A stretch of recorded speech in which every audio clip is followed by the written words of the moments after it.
I'm Zach Kaufman, here to welcome you to the first ever podcast between myself and Ryan D'Amico.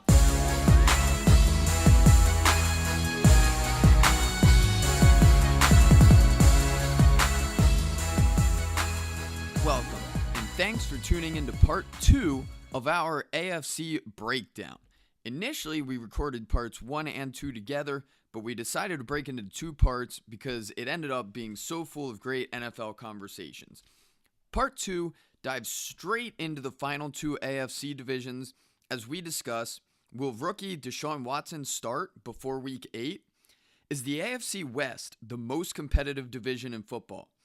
What can the Texans and Broncos do with Super Bowl contending rosters and bad quarterback play? All that, plus a shout out to Chad Henne's Michigan days, discussing the teams we're high on as well as the teams we're low on. We actually agree on our AFC Championship predictions, and we have our first installment of our final thoughts.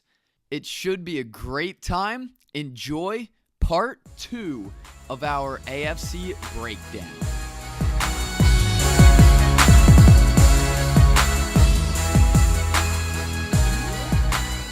We're heading on to the AFC South, and this, I felt like, was easily the most volatile division. There's 3 teams that could be good, could be bad, depending on how some certain specifics work out.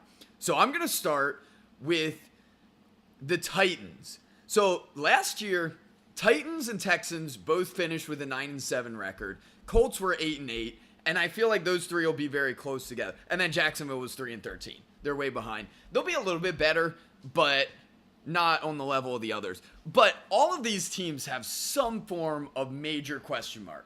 The Titans, though, I'm excited about them. Marcus Mariota, he's looked good when he's played. He's going to be back, but he's coming off that injury, the season-ending injury there. They don't have... It'll be interesting to see how their team fills out. They have some DeMarco Murray's kind of getting up there in age, but they have good depth with Derrick Henry behind him. At receiver, they filled in well. They drafted Corey Davis high. Rashard Matthews did really well last year. They drafted Taywan Taylor. He might not play that much early on, but it could be interesting there. And Delaney Walker's there at tight end. He's been a very solid tight end for a long time. So they have some solid pieces. They've got some good players on defense as well. How do you feel about the Titans going into this year? Because I felt like this is the one that we could be the most disagreeable on with this specific division. I like the Titans. I do. I like what they're doing. I like kind of how they're attacking things. Look, they have a really good offensive line, a good running game. Eric Decker's the other one I couldn't think of. Eric Decker, they brought him in. Yes, they did.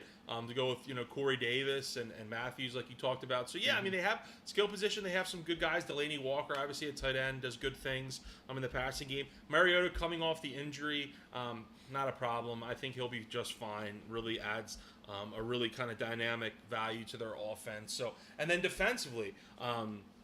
I think they're in decent shape. They kind of revamped the front 7, they revamped the secondary to kind of the complement of a strong front 7 that they do have there in Tennessee. So I like Tennessee. I think I think Tennessee's gonna win the division this year. I think so too. That's where I had them. I think they win the division. I think they take another step forward and they win the division. I think they'll be right around the 10-6 record. Yes. Like I said, they were 9-7 last year. I think they'll be very similar. Maybe pull out that one extra win. But I feel like they could be a fun team to watch. That's one team I'll keep an eye out for. They have some good young players that could be a good team, an entertaining team to keep an eye on there. Absolutely, for sure. They'll definitely be fun to watch. Absolutely. I mean, they should be. And if everyone kind of stays healthy and Mariota has a bounce back year from the injury, they'll definitely be fine. So we'll move on from that and head to the Texans, a similar team I felt like, although huge question mark at quarterback. So that'll be interesting to see how that works out with Tom Savage starting now. I feel like last year they were 9-7. They made the playoffs despite Brock Osweiler being the quarterback, not really getting anything done. I'm excited. DeAndre Hopkins is incredible. Incredible player. So I'm excited for him to have a chance with a different quarterback. Hopefully Tom Savage can do a better job getting him the ball. I'm a big fan of Lamar Miller. I have 2 fantasy dynasty leagues right now. He's on both teams. Okay. He's a guy I'm a believer in. A lot of people I feel like are down on him. He was a little bit disappointing last year, but I think he can still be a very solid back. And then they had the injury to Will Fuller. Yep. Which opens up Braxton Miller to get an opportunity. I'm intrigued to see if he can do really. much. And then C.J. Fedorowicz there at tight end. He had some solid games for him. A lot of times a newer quarterback like a Tom Savage might rely on him a little bit more. So I think he could definitely see a bump and be among the top 10 tight ends this year. And make a really good step up there. Yeah, the Texans, I mean, it's funny. We're kind of in the same boat as we were last year with the Texans. Is like good team kind of for the most part everywhere else except for the quarterback position. Because, I mean, you don't think that Tom Savage is going to be able to really lead this team to kind of make a deep run into the playoffs. That's just, I mean, realistically, that's just not going to happen. So I look at this team to just kind of, I don't know. I guess I'd say 8 or 9 wins. Really, to me, my biggest thing is how do they start the year, and what do they do with Deshaun Watson? I mean, if Tom Savage doesn't show them anything, do they say, all right, well, we drafted Deshaun Watson and we expect big things from him. Do we throw Deshaun Watson in there? Because, I mean, Deshaun Watson, look, I know it's one preseason game, and especially... They made the change last year. Osweiler was struggling. And they put in Savage. So they tried something different. I think... So Bill O'Brien, there you go. Great point, Zach. Bill O'Brien showed that he's not afraid to make the switch. So, yeah, I mean... Even if they're having success, but Savage is struggling, I could see them try it out. Definitely try it out and go that direction because... He only played one preseason game. Let's see how the rest go. But Deshaun Watson looked good. They got him on the perimeter, got him moving around, made some nice throws, extended plays. So, I think the Texans are in good shape, except for the fact that they just need to find that long-term solution at quarterback. If you have to make a prediction, do you think Deshaun Watson starts a game not because of injury this year? Yes. Okay. You heard it here first. I'll make this prediction. I think Deshaun Watson starts a game for the Texans before week 8. Oh, that's fascinating. That's my prediction for this team because look, Tom Savage, nice backup quarterback, but he's not someone I want to go into the year with. And if he doesn't get the ball to DeAndre Hopkins like Brock Osweiler couldn't do, I had DeAndre Hopkins in a couple of my fantasy leagues last year, and he made me pull my hand out. It was like, dude, get him the ball. Just throw it to him. He will catch it. Yeah, and he makes incredible catches. And they just wouldn't throw him the ball. So if he can get the ball to DeAndre Hopkins, maybe. But no, I think before the midway point of the season, we're going to see Deshaun Watson in there. This is a team I want to watch this year. They have some very interesting players. They do. On defense, they have some good defenders. Everyone knows J.J. Watt. On offense, they have some great athletes, which I love watching. So they got Hopkins. They've got Will Fuller. He has some struggles with his hands, but incredibly fast when he's back to being healthy. Braxton Miller, great athlete. I love what Lamar Miller does, catching passes out of the backfield. Yeah.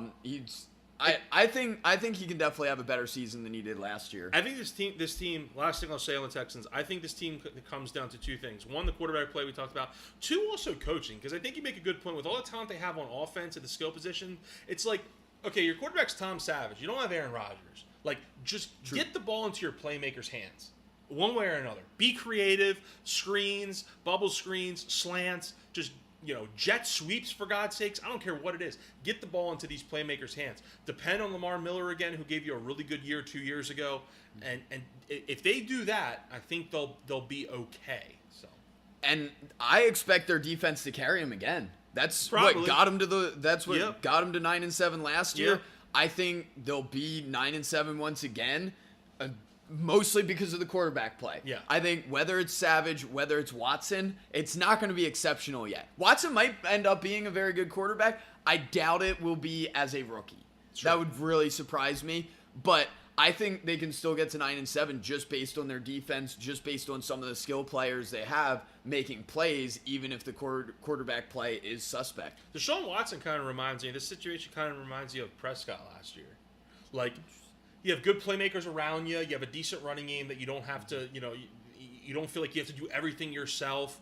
And they have, the Texans probably have a better defense than the Cowboys have. So it kind of, this is a good situation for, Deshaun Watson couldn't have asked, I think, to fall. Prescott was a much lower draft pick, too. Sure, but I'm just talking about, situations around him. Watson really fell into a nice situation here to where when he goes into play, he doesn't have to do everything, which is the big problem a lot of rookies have. It's not like any of the Jets quarterbacks thrown to undrafted rookies. Right. A whole bunch of mess of people. So it'll be interesting to see if he gets some starts, how he can do, and how that'll end up for him. And then the final, the next one, two more teams. Next one's the Colts, which is tough for me putting them as the third team in this division because they have some guys I like. Yeah. They're set their quarterback as long as Andrew Luck's healthy. Frank Gore's been solid. I felt like they did well filling in around him, bringing in Marlon Mack in the draft. They've got Robert Turbin, who he's been a fine backup behind Gore. Gore he doesn't die. He just keeps on going forever. I love T.Y. Hilton. Dante Moncrief, if he's on the field, he's a good player. Not on the field that much. So that's very up and down. That's hurt him before, especially last year. He was out a lot. I'm intrigued by Chester Rogers. I've seen some good things with him. He's moved up the depth chart there. Yeah. Last year, one of my sleepers was Philip Dorsett. First round pick. Thought he was going to be good. Not so good. He's just fast. Doesn't really do anything else. So as the season went on, Chester Rogers really took over some of his reps there. And I ended up getting rid of Phil Dorsett. He doesn't belong on your fantasy team. If you have him, I don't know why. Move on. They brought in Kamar Aiken, who he's done some good things there in Baltimore. He could be okay. But I think Chester Rogers can really take a step up for him. And then Jack Doyle there is their starting tight end. That'll be interesting to see him get all of the reps as he was the backup last year, but still had a lot of success. Yeah, the Colts are an interesting team. I saw a stat as I was kind of looking over some fantasy numbers and stats and whatnot that T.Y. Hilton actually led the league in receiving yards last year, and I wasn't aware of that, and I wouldn't have guessed him actually.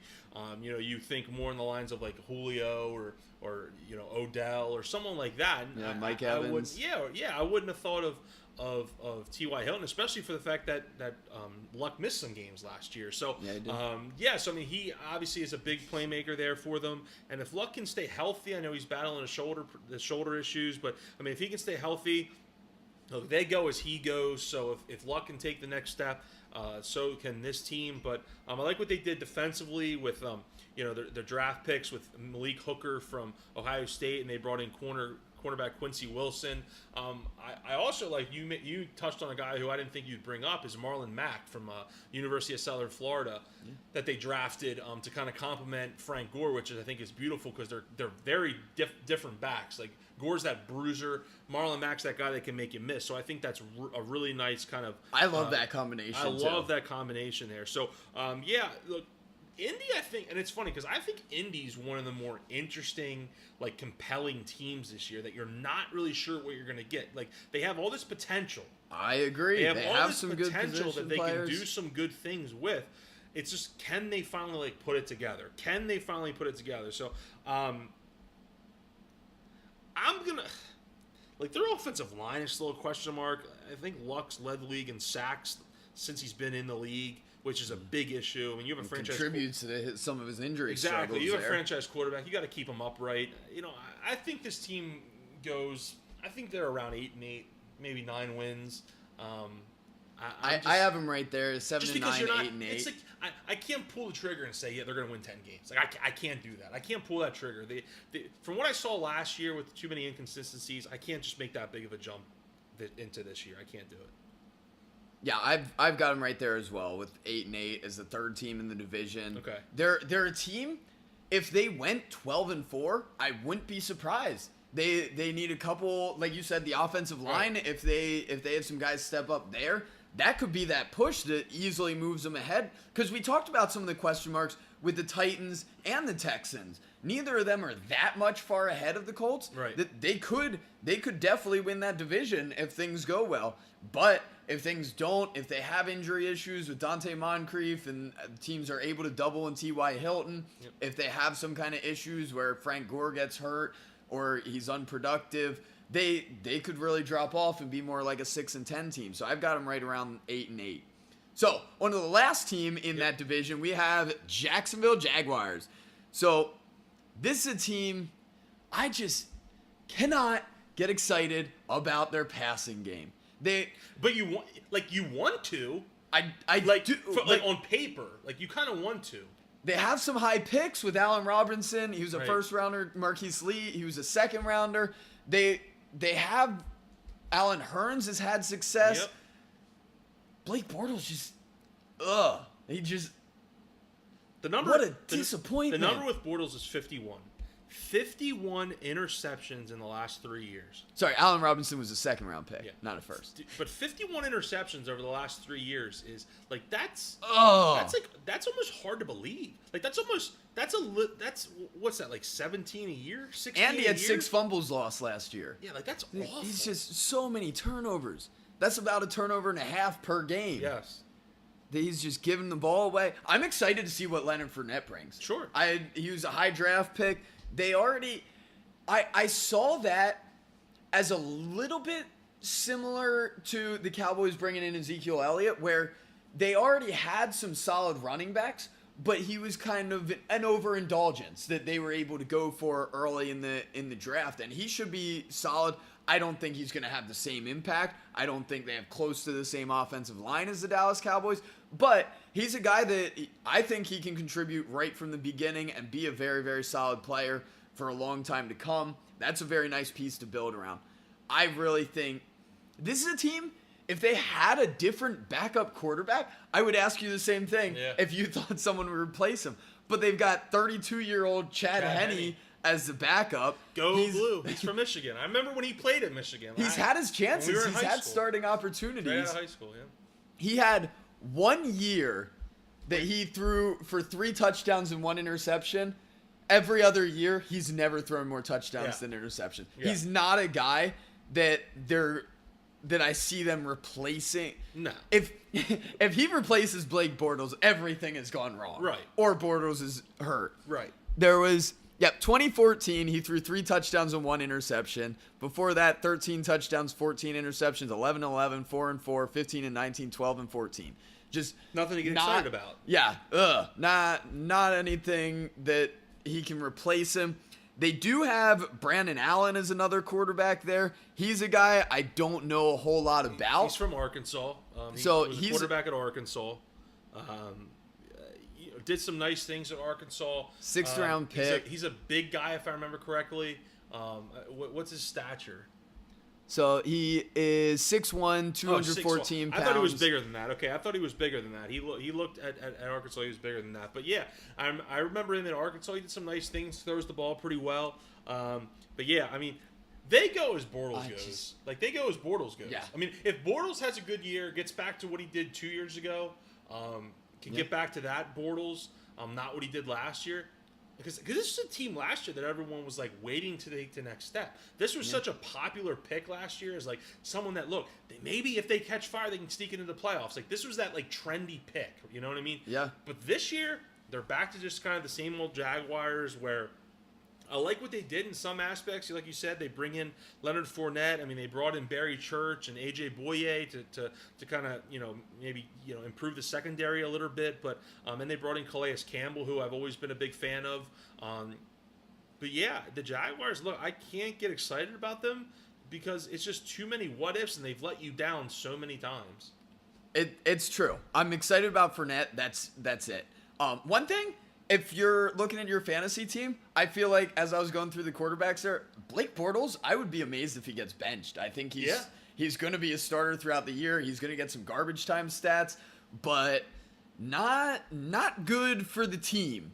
Another thing, their starting tight end, Mercedes Lewis, 1st round pick, we were still in high school. That's crazy. In 2006. That's crazy. And he's the starter. That's crazy. I don't Like, see what much has he there. done? I can't believe he's still there. I was amazed at that too. I mean, really? They got rid of Julius Thomas. Like, what is pull up his stats? What are the most touchdowns he's had in a year? Oh, this will be fun. So he's been around. So 2006 he got drafted. This is 11th year in the league. So he's played 10 seasons in the NFL. What are his most touchdowns he's had in a year? Actually, this caught me by surprise. 2010, he had 58 receptions, 700 yards, and 10 touchdowns. Wow, 10 TDs. But that is clearly an anomaly. So before that, his career high was 2 touchdowns. After that, the next season, 0 touchdowns. There you go. And then he did have 2 more 4-touchdown seasons after that. So it was one of them kind of blind squirrel finds a nut once in a while. Because other than that, his previous high was 4 touchdowns, which you're not going to get excited about. A lot of years right around high 400, low 500 yards receiving. He's just nothing. And it's been since 2012 since he even hit 400 yards receiving. Wow. So yeah, so they have. He's fine. He's right. So with the Jaguars, I mean, this is a team that you.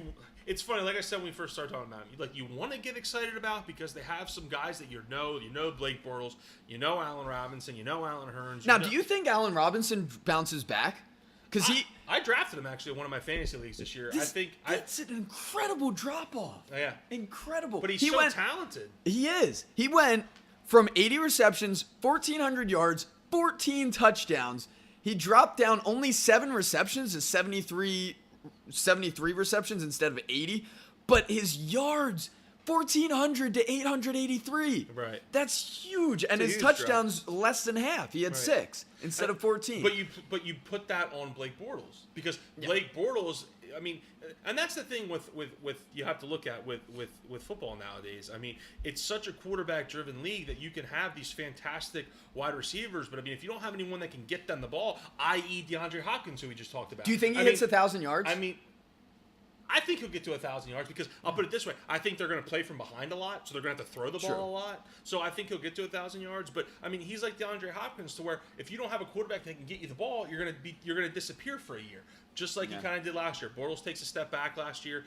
Allen Robinson disappears. But I think they're going to be playing from behind a lot, and I think they're going to sling the ball around, i.e. being from behind. So I think Allen Robinson can get back to where he was. But as far as the team goes, yeah, man, Jacksonville's just kind of.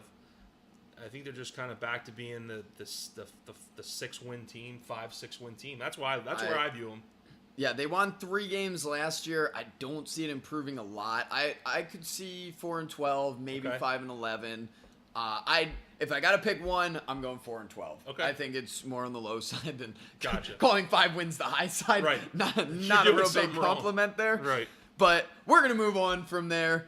Head over to the AFC West, our last division to talk about here in the AFC. And this, easily, the most competitive division in the AFC. For sure. No question about it. I think top to bottom. I think so, too. I mean, really, I don't think there's that big of a weak link in this division. The Chargers were 5-11 last year, but they had some major injuries there, especially Keenan Allen that they lost.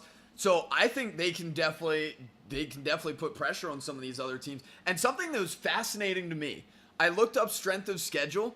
The 4 toughest strength of schedules going into this year are all 4 teams in this division. Really? The 1 through 4, the Raiders, Chiefs, Broncos, and Chargers. So it'll be fascinating to see how that keeps them very competitive with each other as they all go through the same, very similar, difficult schedules. And that was on ESPN. It was based on how the teams performed last year. It's funny. Possibly the 2 most competitive divisions being the AFC West and the NFC East, so a lot of people think is going to be a really competitive division this year. They actually play each other. AFC West plays the NFC East this year in their out of conference games. So I definitely think that's going to be intriguing. Kind of just to kind of all the credit that these divisions get. Let's kind of see where things go, because I think with some of these teams in the AFC West is I mean, you saw the Raiders take a big step forward last year. You kind of saw that the Broncos take a step backwards. Do they do that same thing again this year? Where do you want to start? You want to start with the Raiders, who kind of are really kind of coming back to prominence? I have them as the top team in that division. Yeah, so let's start there. As I think a lot of people do with the Raiders. Look, the Raiders did some really nice things last year. I mean, this team got to the playoffs for the first time in a long time. So, look, they're going to go as kind of Derek Carr goes. Look, we saw Derek Carr get hurt last year, and they didn't have him in the playoff game, and they were terrible in that playoff game offensively. That was rough to watch. That was really rough to watch. I mean, they started Connor Cook, if I remember correctly, rookie quarterback from Michigan State. So, I mean, that really was a big fallout. Now they moved to Las Vegas, where they're going to have a lot of hype around them this year, which is going to be pretty interesting. And not only the hype from that, but the hype that comes with signing Marshawn Lynch in the offseason. I'm excited to see what he does. Does he have anything? It's like, does he have anything left? Does to me, I talk about like interesting teams. To me, he's one of my top 3 most interested players this year. What does he have left? How many carries is he going to get? How invested is he going to be in the team? There's so many variables to me that work with Marshawn Lynch. See, I feel like it's a no-lose situation for them, because last year they're bringing back DeAndre Washington and Jalen Richard, who they used heavily last year. Right. And basically all they did is replace Latavius Murray with Marshawn Lynch. Right. And there's no comparison. Marshawn Lynch is far better than Latavius Murray, who's going to be a backup on the Vikings behind rookie Dalvin Cook. I don't think there's any question they've improved through that. Sure. No, absolutely. And you kind of look at, and this team's kind of the same team as they were last year. I mean, they didn't very similar. They didn't really lose a whole lot. They gained some nice pieces in the draft, which will help, most importantly, on the defensive end. I think this team, when I look at this team and I kind of look at the makeup, but then I also you have to take the schedule into account. I think they win 11 games. 10 or 11 games. I'm not willing to put them up at 12, 13. I'm just not, mainly They did win 12 last year. I know, but mainly with the schedule, I think. And I think they caught such fire early last year. I think every team that they're going to play this year is going to be all right, we're playing the Raiders.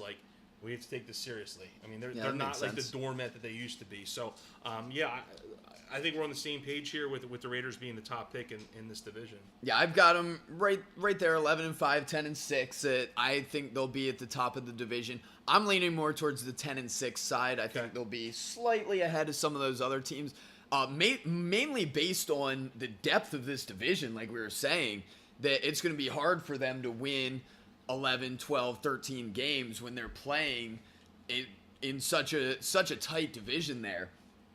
But Michael Crabtree makes incredible plays. I love watching him. He's been around for a long time. He seemed like he was a bust early on in his career, but he makes plays. I've really enjoyed watching him play. All you got to do is look back to week 1 last year.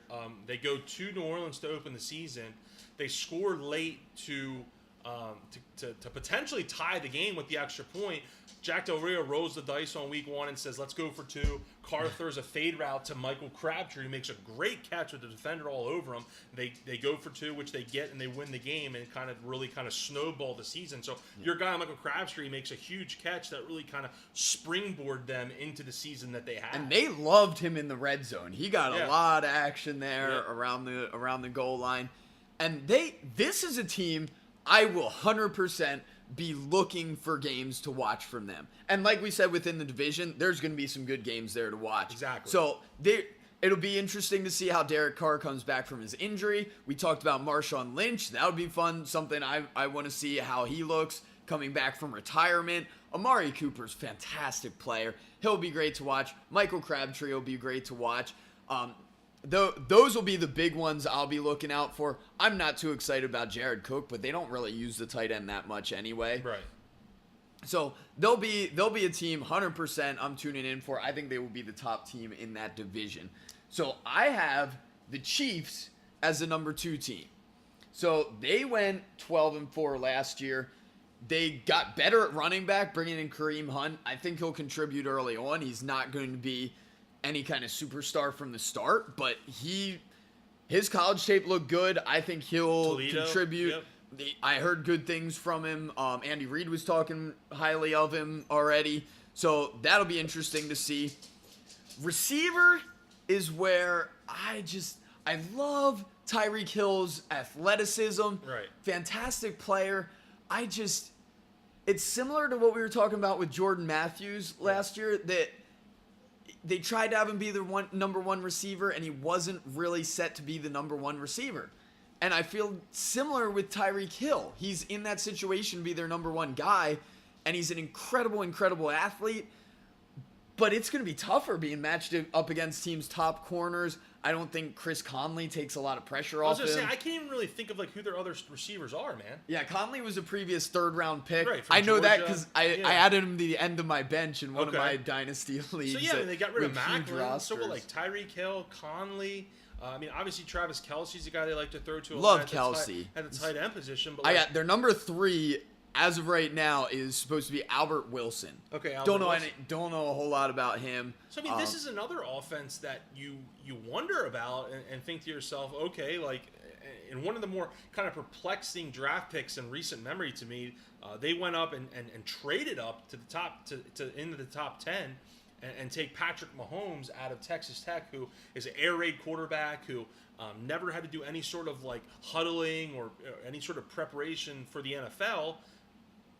And he goes to a team that's the most NFL style offense ever, a West Coast dink and dunk, not throw the ball downfield kind of thing. So I'm not sure what this offense is trying to do. Are they trying to move into a dynamic offense and then let's build around Mahomes, or because what they have right now isn't any sort of making of a team that's going to score 28 points a game this year. It's pretty clear they're going to want to win games with defense, which they can do because their defense is very good.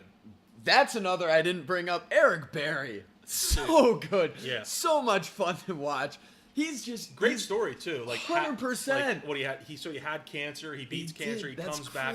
And I mean, if it's not for Khalil Mack, he might be the defensive player in the year last year. He was incredible. I love watching him play. Love watching his highlights. Fantastic player.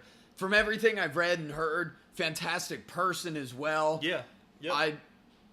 Their defense is great, and he's going to be a huge contributor to that. Absolutely, yeah. It's funny you say you have the Chiefs second, because I actually have the Chiefs second as well. I think a lot of people probably have the Broncos second, but with the question marks they have at quarterback, I couldn't kind of put them second into the division. So with everything that the Chiefs have on defense and bring back, I definitely cement them as second in this division. I think they, depending on kind of how things go,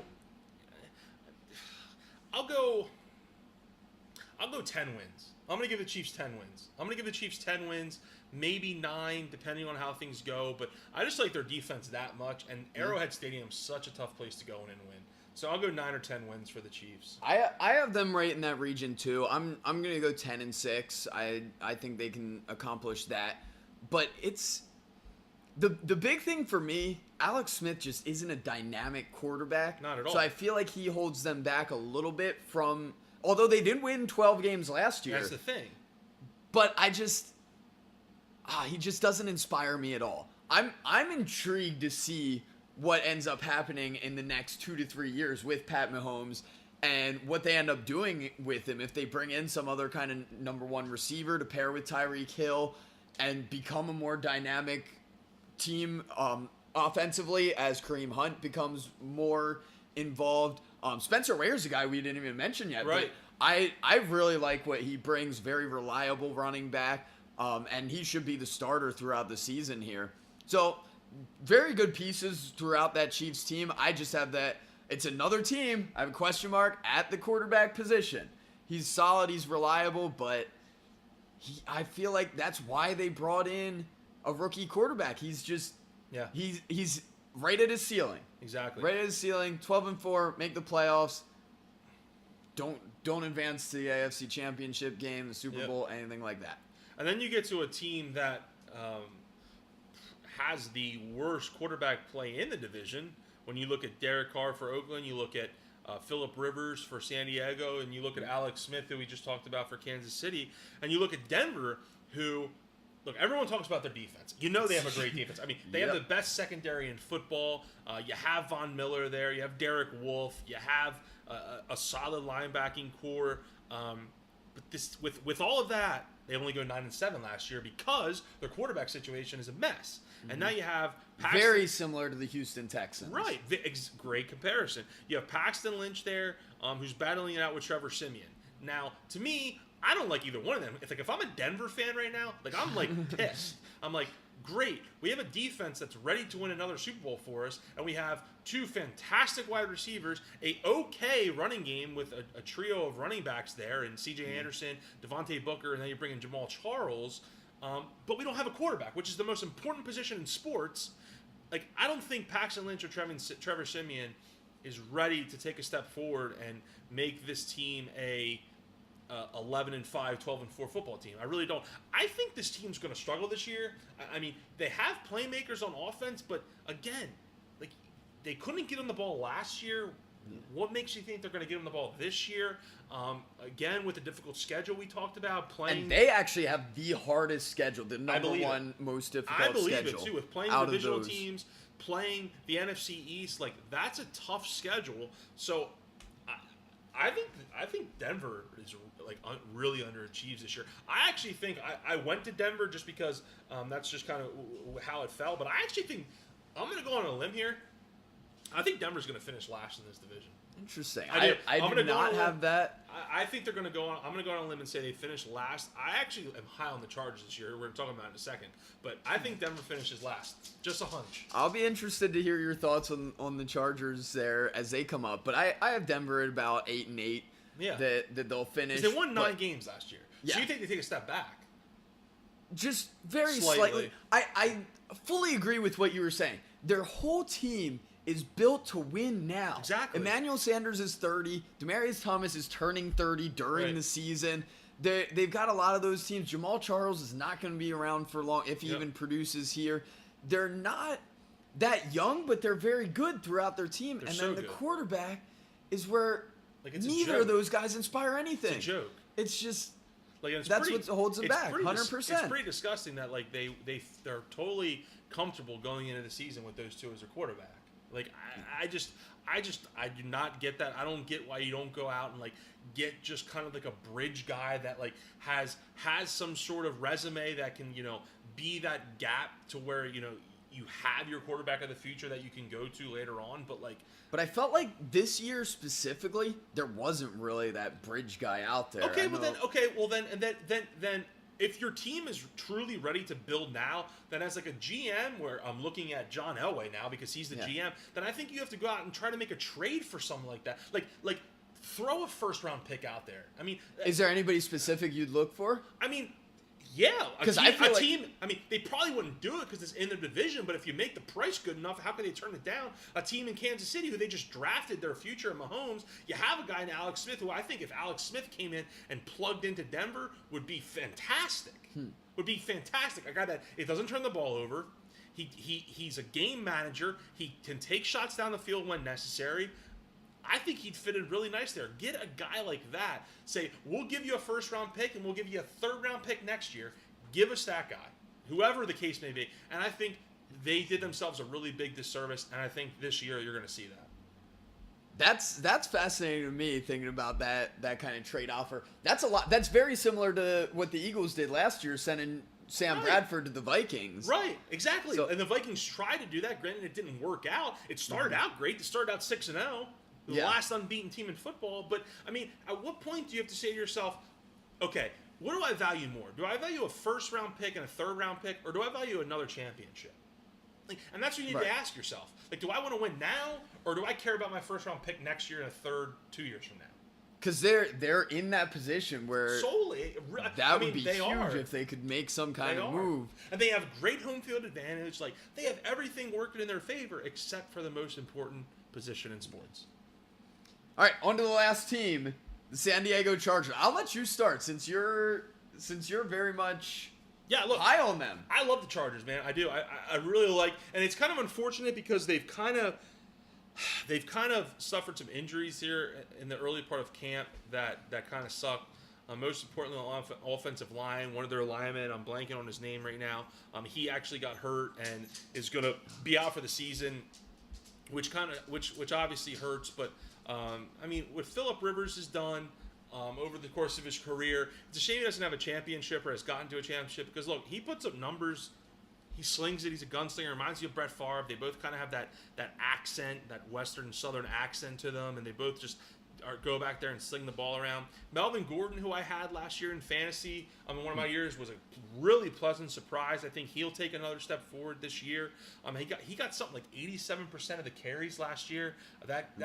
He'll probably get around the same. If not part higher. of that, they don't have much behind him. Woodhead's gone. They lost Woodhead, and they didn't bring in anyone else to really add to that. And Keenan Allen should be similar. Keenan Allen played a half of football last year. I mean, a half of football. Like I don't mean like half a season. I mean half of a game. He played half of a game last year and got hurt and was out for the year. You get him back.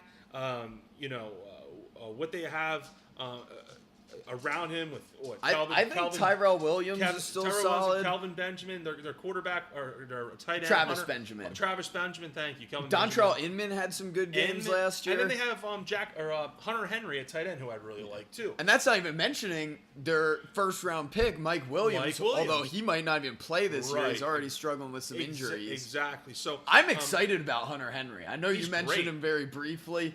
I think he can definitely move into that top group of tight ends this year. Antonio Gates will still be there. I'm sure he'll catch some touchdowns. But I think Hunter Henry really takes over and really steps up this year. And I'm excited to see what that looks like for them. If Phillip Rivers can reduce the turnovers, he had 26 turnovers last year. If he can reduce that and not feel like he has to do everything. I know he's a gunslinger, so it's his nature. But if he can just work on the turnovers there and bring that number down into the teens, I think Keenan Allen will help with that for sure. I mean, he's a huge playmaker there that they missed last year. Defensively, they were okay at times last year. They've kind of always been a team, San Diego, especially lately, that they don't have the kind of big names on defense that you look at, but they're feasible. But they do enough, and I kind of think that's kind of what they're going to do this year. I think they're going to finish ahead of the Broncos, like I said, and I think this is a team that, depending on how things fall and depending on how health goes, and if they can start off the season well and can get maybe off to like a 3-2, 4-1 start, I think it's a team that can really build into something, and I really think they can sneak into the playoffs. I really think that. I really do. I just have a good vibe about the Chargers here. Look, every year there's a team. It just happens in the AFC or the NFC. There's a team that makes the playoffs that no one really expected. And for me, this is the team for me this year. I just think there's a lot of talent there. I like that. I like that prediction. I see where you're going with it. I just don't see it happening. I don't see Keenan Allen staying healthy the whole time. I think he's a great player, but I think that made a huge difference. I wouldn't be surprised if he has some kind of injury. Like you were saying with the interceptions that really shot up last year. And it'll be interesting to see if that was a contribution from not having Keenan Allen and him having to throw to some lesser receivers. So we'll see when he's back, or if that's something that he's really starting to hit that downslope of his career and not be as good as he once was.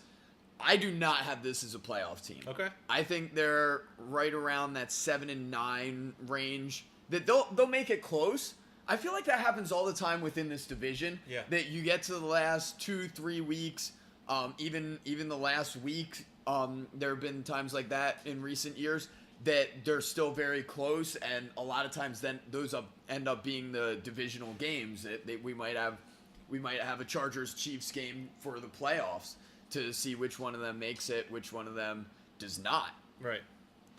So like you said, I'm kind of high on them. You're kind of stagnant on the Chargers, but look, I guess we'll see. Regardless, it's definitely going to be interesting in the AFC this year to kind of see kind of where things break out, because you kind of look at the Steelers, the Patriots, and the Raiders, I think, is the top 3 teams in this league, and then you kind of have everyone kind of trickle down afterwards and kind of see who can make a run at everything here. So the AFC is definitely interesting and definitely has some. There's definitely some teams there that I definitely want to keep an eye on this year. Titans is one I think we agree on. Yeah. Chargers is one for me, and I think maybe a little bit of the Bengals there. I think we kind of. The Raiders are up there for me. Raiders, I really like the Raiders. The Patriots, I'm not a Patriots fan at all, but I have a huge respect for them. I do like watching them play and how they put those pieces together, like we talked about before. That's a team, and they're on national TV all the time, right? So it's hard to not watch them. Sure. So I'm sure that'll happen at some point. The Texans, for their defense, I love watching how they play. That's another team I'll keep an eye on, and I love some of those athletes on that roster. Let's do this really quick. Give me a team that you think at this point is one of the teams you're the highest on, and give me a team that you're one of the lowest on. But it's not like the Browns or something like that. Maybe like a middling team that you just don't believe in, that you don't think can take the next step. So a team you're really high on, and then a team that you just don't think is going to live up to the hype this year. I'll give you. You want time to think? You go ahead with yours first while I figure out who I want to pick out for this. So with mine, a team that I think is going to surprise some people, like I said, is the Chargers. So I talked about. I like the Chargers. I like this team. I like kind of what Rivers is doing. I like what Melvin Gordon's going to bring to them. Keep running the ball, take some pressure off of them, and defensively, I think they made some upgrades there to where they're going to take a step forward. A team that I don't think is going to live up to the hype. I think you look at. It's funny that. I kind of want to stay in the same division because I picked them to finish last, which I don't think anyone else probably has done in America, is the Broncos. I just think the quarterback position is going to hinder this team so much that, I mean, the defense can only carry them so long, and we saw it last year. I mean, one of the better defenses in the league, yet they only win 9 games. Pair that with the toughest schedule in football, like you said, man. Mm-hmm. I don't see how the Broncos with Paxton Lynch or Trevor Siemian can do better than 9-7. So those are my 2 teams. Funny enough, it's in the same division, but those are my 2 teams. Interesting. So I'm gonna go the Bengals to outperform. Okay. I think they'll give a run to the Steelers for the top of that division. So you think they can make the playoffs then? Is that what you're saying? Do you think it's sneak in as a wild card team? I think it's going to be close, but yeah, I'll put them in there as a wild card team. I think they could pull that off. And disappointment, I just can't get excited about the Colts. The Colts? I think they're just all right, and then they'll be battling to be around 500. I think they'll finish below that and be a disappointment again. Let me ask you, even with healthy Andrew Luck. Let me ask you this, because I've had conversations with people about this, and I think it creates some really good conversation. What are your feelings on Andrew Luck? Do you think he's a guy that is a superstar that is one of the better quarterbacks in the league? He's just kind of caught a bad break, had some injuries, whatnot, or do you think he just kind of is what he is? That he was just so overpriced coming out of the draft, and people were building it up to be the next best thing, the face of the NFL, that he just couldn't live up to it. Where do you stand on Andrew Luck? Because for me, I'll be honest, he shows some glimpses of like, wow, it's a really good throw. Mm-hmm. I'm just not so sure he's going to be able to live up to the standard that people are giving him. I just don't think Andrew Luck's a top quarterback in the NFL. I just don't believe that. Now, first off, for me, the Colts are not a team I've watched much recently. Sure. They're not a team that I've been that excited about. They went 8-8 last year. I love T.Y. Hilton, but nobody else on that team really stands out that as any kind of must-watch player. They're obviously out of the NFC East that I'd really care about watching. And I gotta limit my time and do other things. Can't be watching Andrew Luck all the time. Right. So I feel like I need to watch more to be able to see, but I still feel like he's within the top group of quarterbacks. Yeah. There's not.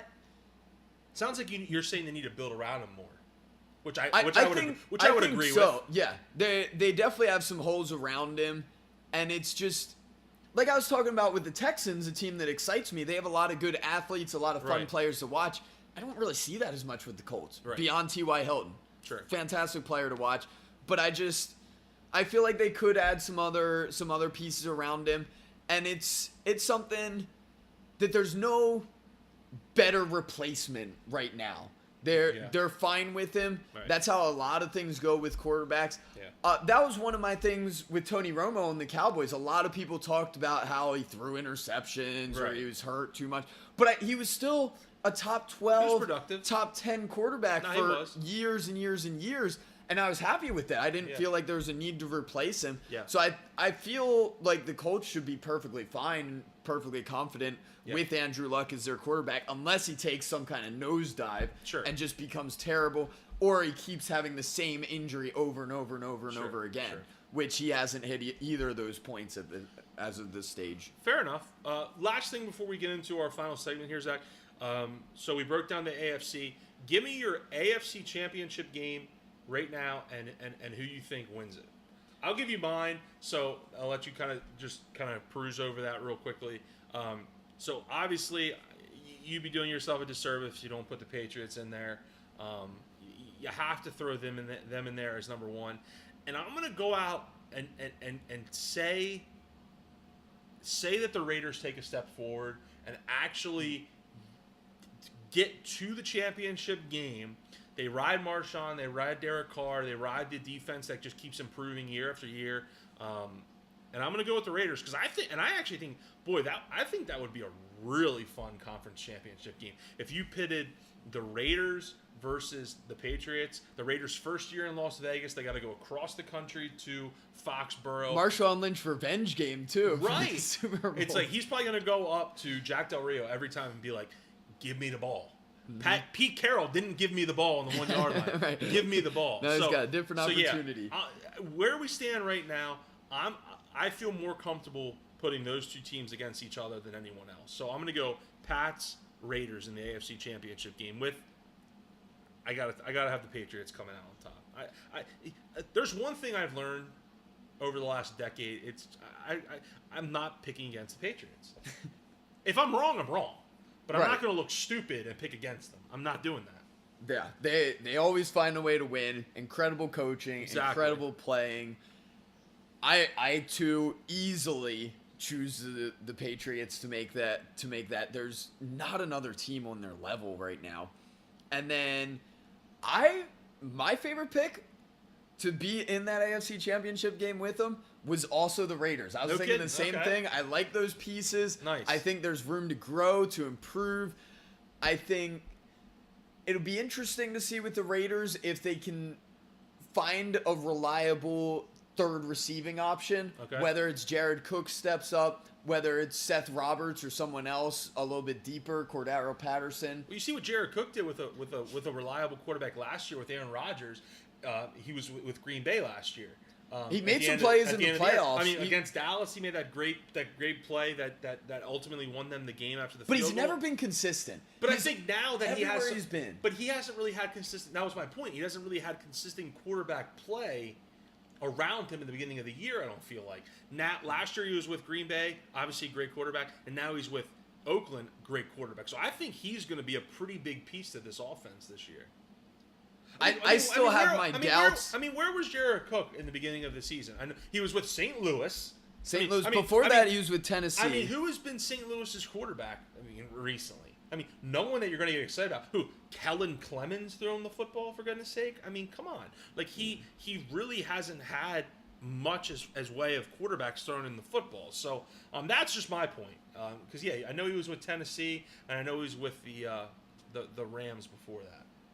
But even so, looking at his stats with Aaron Rodgers, with a great quarterback, he had one touchdown last year. Okay. In the regular season. Yeah. One touchdown. Right. He had 377 yards. He only played 10 games, which obviously if you played all 16, that'd be up a little bit higher. Sure. But I'd be surprised if he ends up stepping up as a third option. Yeah. I think he could be a solid red zone option, but they need somebody to step up as that number 3 option. The only reason if they're going to solidify that position in the AFC The only reason I Championship say this is because I saw an interview with Aaron Rodgers, and he talked about, it was actually on the ESPYs, and he talked about last year's team, and he was talking about Jared Cook, and he talked about how he's actually going to really miss Jared Cook. So when Aaron Rodgers says he's going to miss a player, I don't know, that gets me thinking that, like, okay, maybe this player's pretty good. So that's the only reason I kind of like Jared Cook a little bit, just because if Aaron Rodgers likes him, I like him. If it was that big a deal, you don't think Green Bay would have brought him back? But they improved in that position. You're not going to keep Jared Cook and be like, oh, okay, Martellus Bennett, we'll see you later. What did he call himself? The Black Unicorn? Something like that. Something like that. Which is actually which is a funny name for sure. Fantastic. I was a huge fan of that. So we both have the Patriots and the Raiders in the AFC Championship. Because I kept talking about how I like the Bengals. I was thinking about sticking them in there as making it from the wild card, but I just can't support that. That's not going to happen. Christ, they've won one playoff game in Marvin Lewis's career. Now you're going to take them to the championship game? No, Zach, do not do that. Do not do that. No. Yeah, so I got to go with the Raiders, but I think there's a solid 5 to maybe even 8 teams that could end up being in that position. We talked about how tight some of those divisions could be. Yeah. That if they have a certain aspect of their team improve, they could make that run. Agreed. So that'll be very interesting to see what ends up happening there. We'll see if both of our predictions come true there, since we had the same one. Right. So on to our final thoughts for today's podcast. This will be a nice, simple, quick one, but we're in August here. We're about halfway through. Biggest thing to be looking forward to, that we're looking forward to, that we recommend for you, get yourself in a fantasy league. Yep. Whether you run it yourself, whether you get in with some friends, it's a fantastic time. Make sure, if you can do a live draft, do it with friends. Absolutely. That's the ideal choice. Regardless, it gets you more into the game. It's so much fun.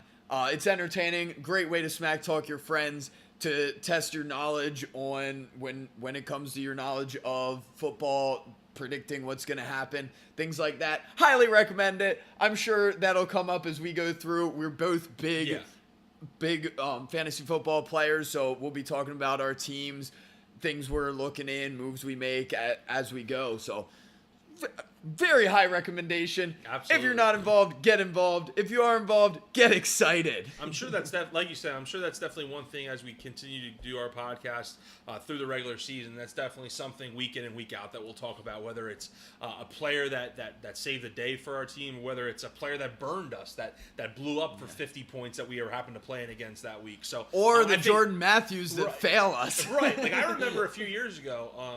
To start my season, I was playing against Peyton Manning that year. They opened up on Thursday night and he threw 7 touchdowns against the Ravens. So I lost week 1, the very first game of the year, like because he put up like 50 some points. Like I'm not winning. Like and I was on the positive side of that last year with the Le'Veon Bell game where he had something like 5 touchdowns. Yes, I was in that. He just went crazy, and it was another 50-something fantasy point game. So yeah, I mean, guys, if you don't play fantasy, or if it's something you only dabble with, or something you've wanted to do for a while, do it. I mean, even if, like Zach said, even if it's just starting out, going on ESPN and just joining a random one. I mean, it's competition. So start out with that, if you haven't done it, but as soon as you can, move up to playing with people you know, people you see in real life. That's what makes it fun.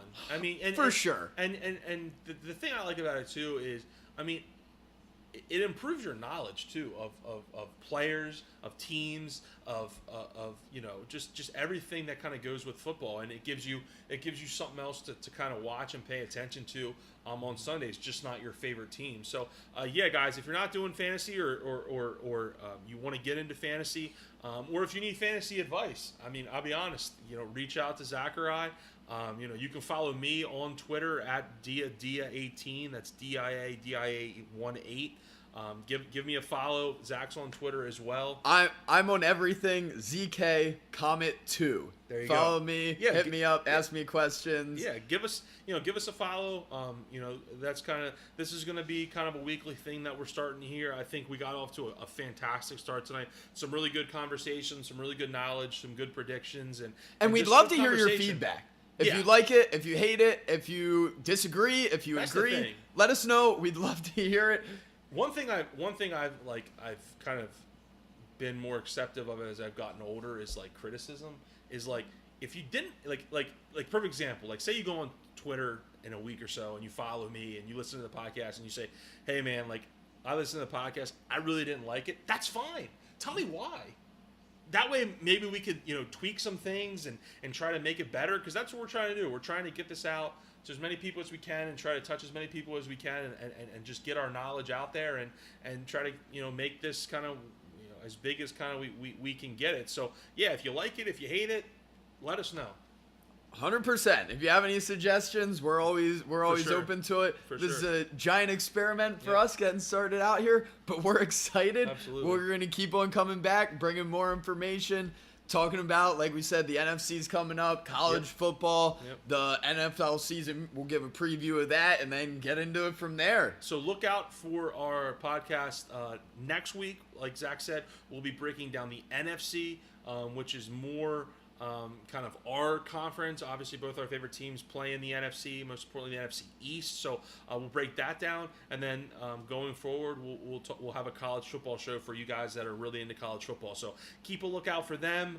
Like we said, reach out to us, let us know what you think, and just kind of spread the word. If you like it, pass it along to a friend, family member. Do what you got to do to get it out there. So any last words, Zach, before we go?